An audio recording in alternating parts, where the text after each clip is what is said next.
Do you teach? No. Jazzercise.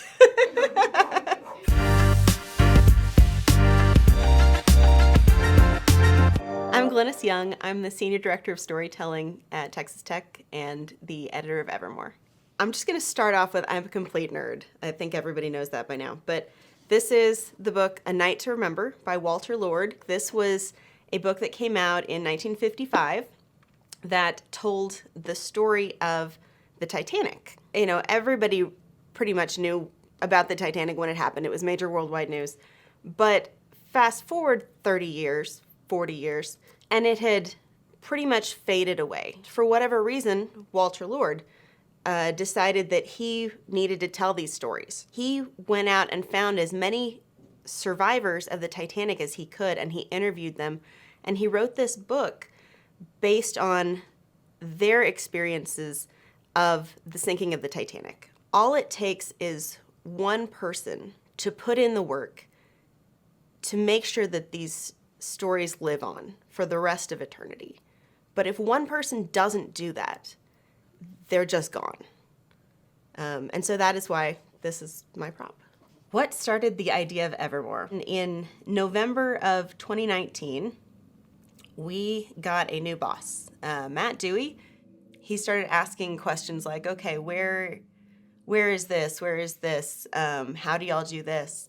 And one of the things that he asked was, where's the university magazine? And we said, well, we don't have one. And he kind of said, okay, well, that's going to change.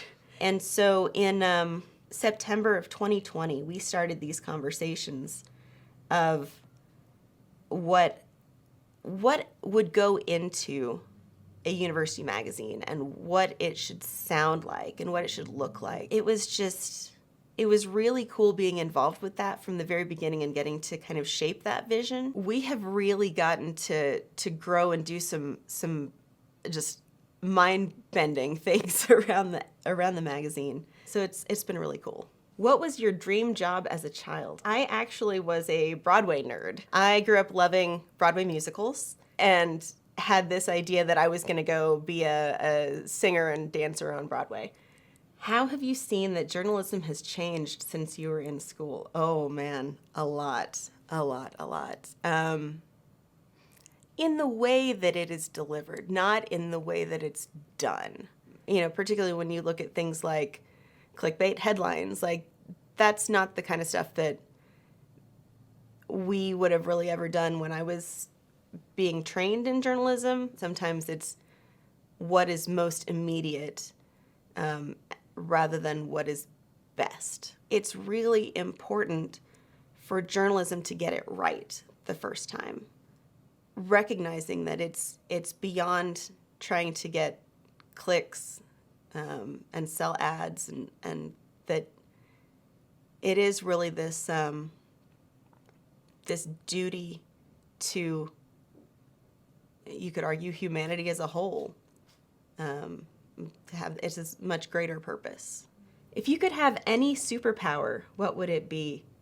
The ability to be, I guess, omniscient and like know everything. Just because I guess from a storytelling standpoint, I really like to have more details than I'm going to use so that I can then like drill down to what is most helpful and impactful in telling a story. What is your favorite song at the moment? Oh my gosh.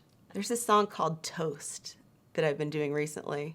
Yeah, it's one of those random songs that I would never have encountered anywhere were it not for Jazzercise. And so it got picked as a Jazzercise song. And so suddenly that started showing up in classes and I was like, what is this? And it's really good. I like it. What is one of your favorite stories you've covered?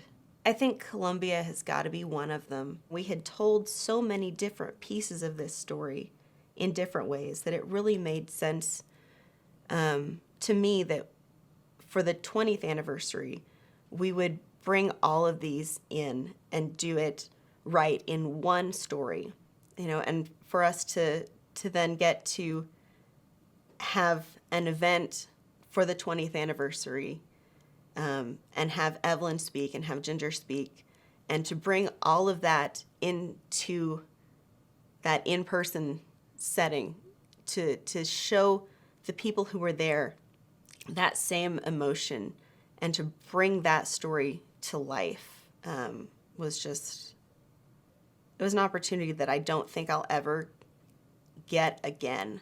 And I don't take that lightly. This was something that I got from my mom. Her philosophy was along the lines of, I want to do so well in my job that when I'm not there, they miss me. And I think that translates into so many different areas of your life. Like, make a difference where you are so that when you're not there, it's felt. I'm Glenys Young, and this has been 5 Minutes.